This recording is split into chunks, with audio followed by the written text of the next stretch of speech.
داتا گنج بخش علی حجویری رحمت اللہ تعالیٰ علیہ ارشاد فرماتے ہیں کہ میرا طریقت کا کوئی مسئلہ بن گیا، روحانی سفر جو میں طے کر رہا تھا۔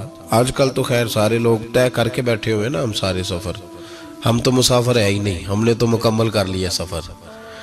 ہم تو گفتگو کرتے ہیں تو ایسے لگتا ہے کہ جیسے طریقت کے اماموں میں ہمارا نام لکھا جائے گا۔ بالکل ہم کوئی ماحول ہی نہیں ایسا کہ کوئی سیکھے، کوئی پوچھے، کوئی سوال کرے، کوئی آگے بڑھنے کی کوشش کرے، مزاج نہیں رہا ہمارا۔ داتا صاحب کہتے ہیں میں ایک روحانی مسئلے میں الجھ گیا تھا، تو میں نے بڑے اوراد کیے، وظائف پڑھے، بڑا میں نے اللہ اللہ کی، بڑا کچھ کیا، جو ممکن تھا میں نے کیا، کئی مزارات پر حاضری بھی دی، صدقات و خیرات بھی کیے، لیکن وہ میرا مسئلہ حل نہیں ہوتا تھا۔ وہ ایسا مسئلہ تھا جو الجھ گیا، مجھ سے حل نہیں ہو رہا تھا۔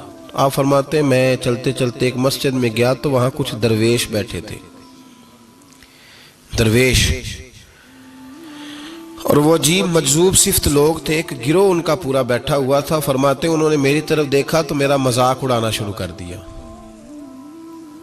پھر انہوں نے خربوزے کھانے شروع کیے، وہ خربوزہ کھاتے تھے اور چھلکے مجھے مارتے تھے۔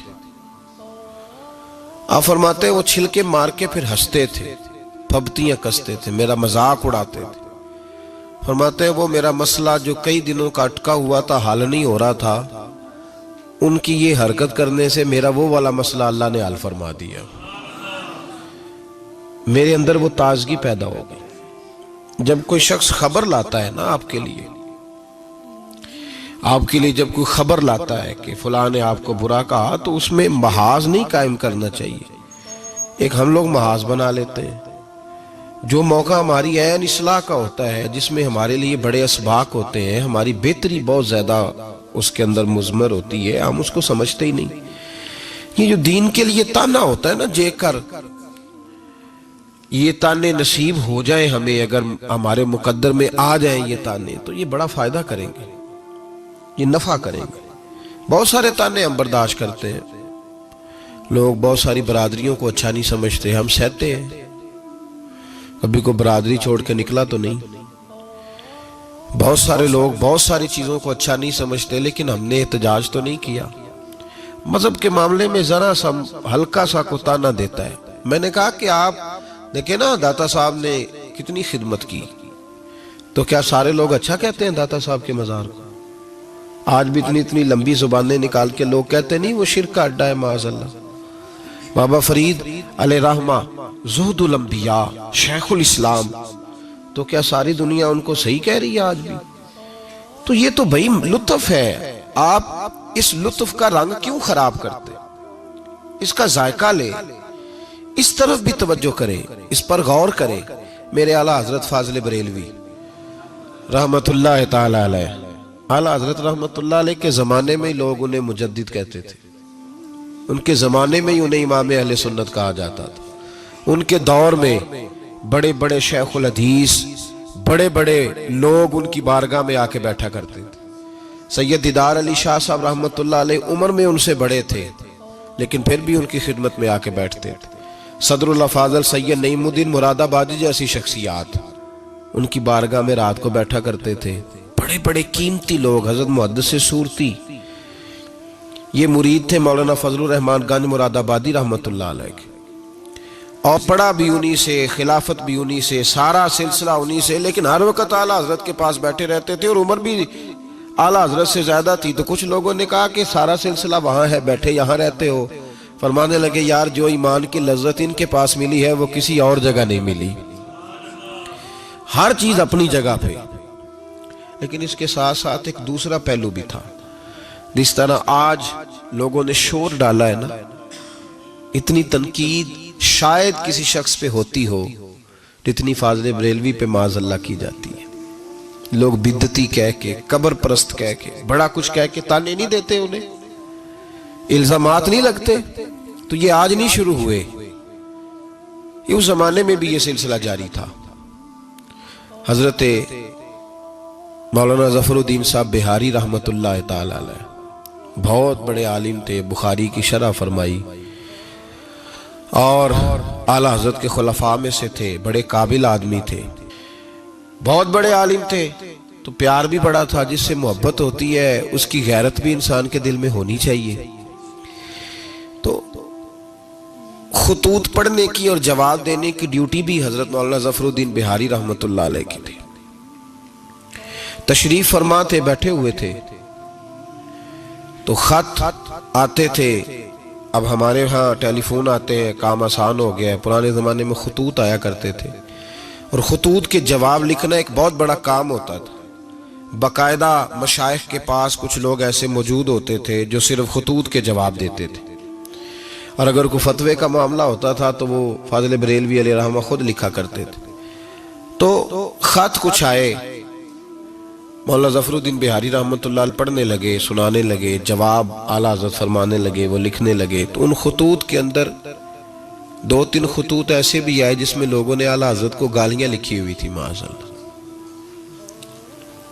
بڑے سخت جملے کہے تھے اور ایسی باتیں کہی تھیں کہ جو وہ پڑھتے گئے تو انہیں جلال آتا گیا. بڑے مریدین اعلیٰ حضرت کے, حاجی لال خان جیسے بڑے رئیس اعظم لوگ تشریف فرما تھے. جب یہ خطوط پڑھے گئے جلال آیا سب مریدین کو, اور جوش میں مولانا ظفر الدین بہاری کہنے لگے میں ان پر مقدمہ کروں گا, میں کچہری جاؤں گا, عدالت جاؤں گا, میں مقدمہ کروں گا, انہیں سزائیں دلواؤں گا. اعلیٰ حضرت رحمت اللہ علیہ مسکرا کے ان کا چہرہ دیکھنے لگے, فرمانے لگے اس طرح کر, ان کو بند کر اور یہ میرے سے چابی لے, فلاں الماری کھول, اس کے فلاں دراز میں کچھ خط پڑے ہیں وہ بھی نکال کے لا. آپ کہتے میں گیا, وہ خطوط میں نکال کر کے لایا اور لا کر میں پڑھا. ان کو کھولا تو کسی نے اعلیٰ حضرت کو امام اہل سنت لکھا ہوا تھا, کسی نے لکھا تھا مجدد آپ, کسی نے لکھا تھا کہ ہندوستان کے حسان بن ثابت بھی آپ ہی ہیں رضی اللہ. کسی نے کوئی لقب دیا, کسی نے کوئی. اعلیٰ حضرت فرمانے لگے ظفر الدین اس طرح کر یار, جنہوں نے میری تعریفیں کی ہیں پہلے انہیں جائیدادیں بانٹنا, تو پھر تنقید کرنے والے پہ مقدمہ بھی کر لینا. انہیں پہلے جائیدادیں بانٹنا, ان کے لیے انعام کا اعلان کر. اور پھر بڑا خوبصورت اور قیمتی جملہ جو صوفیاء کی روحانی تربیت کے لیے بڑا قیمتی ہے, بڑا خوبصورت جملہ کہا. آپ فرمانے لگے مجھے بتاؤ تو صحیح میرا ان کے ساتھ ذاتی جھگڑا کیا ہے؟ یہ جو مجھے گالیاں دیتے ہیں میرا جھگڑا کیا ہے ان کے ساتھ؟ کوئی زمین کا میرا ان کے ساتھ لین دین کا معاملہ؟ کیا جھگڑا ہے؟ جھگڑا یہ ہے کہ یہ کہتے ہیں جیسا علم نبی پاک کو ہے ویسا جانوروں پاگلوں سب کو ہے, تو میں انہیں کہتا ہوں تم کفر بکتے ہو. یہ کہتے ہیں لاٹھی تو فائدہ دیتی ہے, محمد اور علی تو اتنا فائدہ بھی نہیں دیتے, تو میں انہیں کہتا ہوں تم کفر بکتے ہو. یہ کہتے ہیں اللہ جھوٹ بول سکتا ہے معاذ اللہ, تو میں کہتا ہوں تم کفر بکتے ہو. یہ کہتے ہیں حضور کے بعد بھی کوئی نبی آئے تو ختم نبوت میں فرق نہیں پڑتا, تو میں کہتا ہوں تم کفر بکتے ہو. یہ کہتے ہیں گدے بیل کا خیال آئے تو نماز نہیں ٹوٹتی, نبی پاک کا آ جائے تو ٹوٹ جاتی ہے. تو فرمایا میں انہیں کہتا ہوں میرا ان کے ساتھ جھگڑا کیا ہے؟ یہ بس جھگڑا ہے. فرمایا چل ظفر الدین انہیں مجھے گالیاں نکالنے دے, جب تک مجھے گالیاں لکھتے رہیں گے میرے نبی کی توہین میں تو کوئی جملہ نہیں نہ لکھیں گے. لکھنے دے مجھے گالیاں. جے کر یار دے نام دا ملے میڑا, چولی پالے یہ پنجے سٹیے نا, تو یہ کر یار دے نام دی ملے سولی, چوٹا چوٹ لے یہ پیشاں ہٹی. ہمارے بزرگوں نے ہمیں سکھایا ہے ملامت نفع کی چیز ہے. جب آپ حق بات کہتے ہیں تو بہت سارے لوگ ایسے ہوتے ہیں جن کو وہ بات اچھی نہیں لگتی. اپنی طبیعت کے اندر یہ تازگی پیدا کریں. درس یہ ہے آج کا کہ یہ تازگی اپنی طبیعت میں پیدا کریں, اور بڑی جلدی پریشان ہو کے بکھر جانا, بلکہ کچھ ساتھی بکھرتے ہیں کچھ بکھرتے ہیں, بالکل بکھر جاتے ہیں. آپ بکھرے نہیں. اگر کوئی شخص 2 منٹ کے لیے کیا ہی دیتا ہے کہ پتہ ہے مجھے تو پہلے کیا تھا, آج تو نے وہاں جا کے داڑھی رکھ لی ہے, تو اس سے آپ کی داڑھی کا ثواب بڑھ جائے گا, کم نہیں ہوگا. اس سے آپ کا اجر اسے بڑھے گا, آپ کو فائدہ زیادہ ہوگا. جتنی نیکی دقت کے ساتھ ہوتی ہے اتنا اللہ اجر زیادہ عطا فرماتا ہے. تو آپ بڑی جلدی پریشان نہ ہوا کریں, بڑی جلدی آپ جو ہے وہ اس طرف توجہ نہ کیا کریں کہ یہ مجھے فلاں آدمی یہ کہہ رہا ہے تو اب کیا بنے گا, کس طرح کر کے یہ سلسلہ چلے گا. یہ ہمارے بزرگوں نے, ہمارے مشائخ نے, ہماری تربیت کرنے والوں نے یہ اسباق ہمیں پڑھائے کہ اس سے فائدہ ہوتا ہے. سے نفع ہوتا ہے. بہت سارے لوگ کہتے ہیں میں نے داڑھی رکھ لی تو میرے اندر بڑی کمی ہے، تو لوگ کہیں گے، بہت سارے لوگ تانا دیتے ہیں داڑھی رکھ کے تو اس طرح کرتا ہے. تو بھائی بات یہ ہے کہ داڑھی رکھنے کے بعد معصوم کون ہو جاتا ہے؟ یہ کس نے فتویٰ دیا ہے کہ جو رکھ لے وہ معصوم ہے، اب اس سے غلطی نہیں ہوگی؟ تو گناہ چھوڑنے کی کوشش کرنی چاہیے. بلکہ میرا تو نظریہ یہ ہے کہ داڑھی بہت سارے گناہوں سے بچا لیتی ہے بندے کو، بہت ساری گناہوں سے داڑھی بندے کو یہ محفوظ کر لیتی ہے. یہ چیزیں آپ کو بچائیں گی، آپ کا تعارف بڑھ جائے گا، آپ کے لیے لوگ اچھے جملے کہنے لگ جائیں گے، خیر کا فکر آپ کے لیے ادا کیا جائے گا. اس لیے نیکی کے رستے میں جب کوئی آدمی کوئی کسی جگہ پہ کسی شخص کو برا کہے، پھر ایک اور سوال ہے، اس کا جواب بھی بڑا ضروری ہے. کہتے ہیں جب میں برا تھا مجھے کوئی تنگ نہیں کرتا تھا، کسی کی طاقت نہیں ہوتی تھی، اب میں اچھا ہو گیا ہوں تو سارے چڑھائی کر جاتے ہیں. او بھائی بات سنو، بڑی سادی سی بات. میں نے شاید پہلے بھی ایک دفعہ یہ جملہ کہا تھا آپ کو سمجھاتے ہوئے، پھر کہتا ہوں.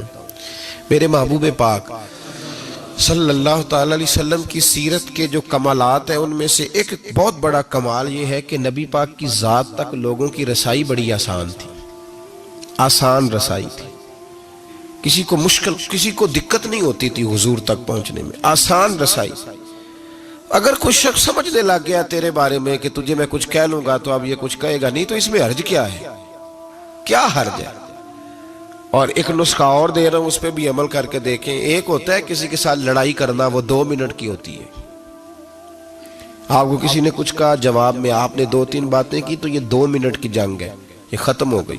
اس سے آپ کو سکون نہیں ملے گا. اور اگر آپ سزا دینا بھی چاہتے ہیں تو سامنے والے کو سزا نہیں ملے گی. لیکن اگر سامنے والے نے سخت جملہ کہا اور آپ نے مسکرا کے اسے دیکھا اور پھر آپ نے خاموشی اختیار فرمائی، تو آپ تو خوش ہو کے گھر آ جائیں گے، وہ ساری رات سو نہیں سکے گا. اس کے لیے مشکل بن جائے گی کہ میرے ساتھ اس نے کر کیا دیا ہے، کیا کر دیا اس نے میرے ساتھ، کیا اس نے کر دیا میرے ساتھ.